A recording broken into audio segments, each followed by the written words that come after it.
May mga bagay na hindi dapat itago. May mga pangyayaring hindi dapat ipagkaila. May mga pagkakataong dapat ipagmakaingay anumang ating pinagpapahalagahan na ating natamo o nakamtan. Ang isang ina ng batang nagtapos sa pag-aaral nang tumanggap ng malaking karangalan, lubos ang kanyang kagalakan. At ang kagalakang ito ay hindi dapat ikubli. Dapat lamang na kanya itong ipagyabang. Pagyayabang ang bukang bibig ni San Pablo ngayong linggong ito. Pero may kaibahan ang pagyayabang ni San Pablo. Ipinagmamakaingay niya hindi ang kanyang nakamit o nagawa, kundi ang nakamit sa kanya ng Panginoon. Ang krus ng Panginoon ang paksa, puno at dulo ng kanyang pagyayabang. Huwag nawa ako magyabang liban sa krus ng Panginoong Hesukristo. Ito ang sinabi ni San Pablo. Sa unang pagbasa na halaw sa aklat ni Propeta Isaías, yabong, hindi yabang ang paksa.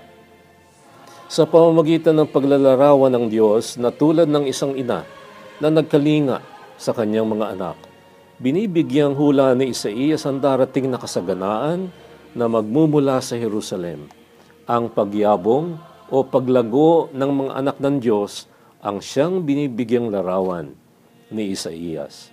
Ang pagyabong na ito ang siyang magiging dahilan ng wastong pagyayabang na siyang kahulugan ng ating tugon sa unang pagbasa.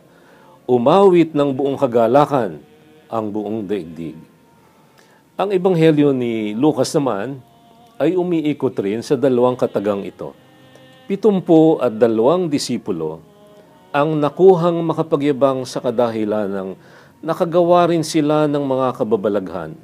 Sabi nila, Panginoon, maging ang mga masasamang espiritu ay sumunod sa amin dahil sa iyong pangalan.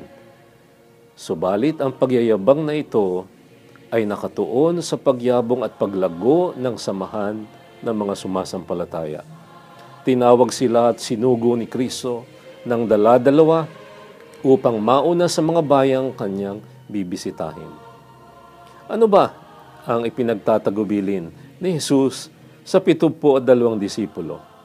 Tingnan natin, napakasimple. Hindi dapat yabang o porma ang mauna.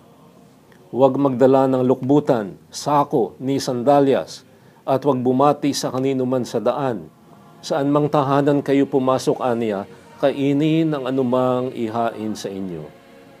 Isang mahalagang pagbati lamang ang kanyang ipinagtagubilin, ang pagbati ng kapayapaan. Ang mga pagbasang ito ay may kinalaman lahat sa ating pagiging tagasunod ni Kristo.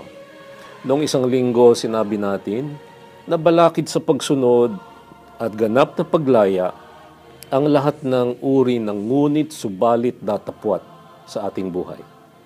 Ang pag-aatubili, ang mga pasubali, at ang lahat ng teka-teka muna ay hindi mauuwi sa pagyabong ng samahan ng mga sumasampalataya.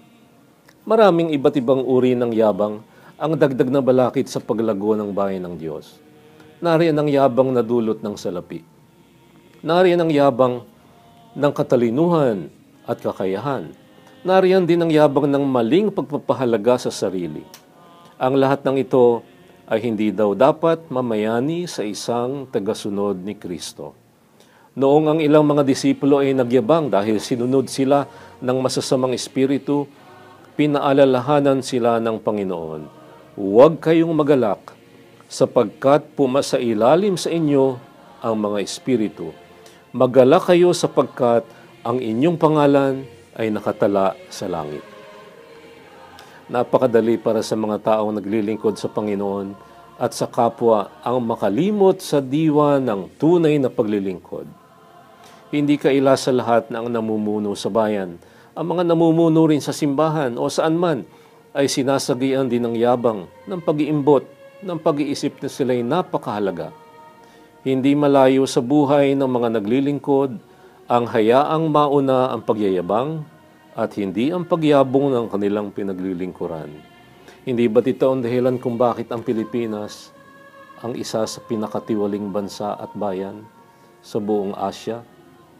Maraming bentaha ang hatid ng paglilingkod sa kapwa. May mga dulot na gantimpalang makamundo para sa mga nagpapagal para sa kapakanan ng iba. Hindi natin sinasabing ang mga ito'y masama at dapat ituring na kasalanan.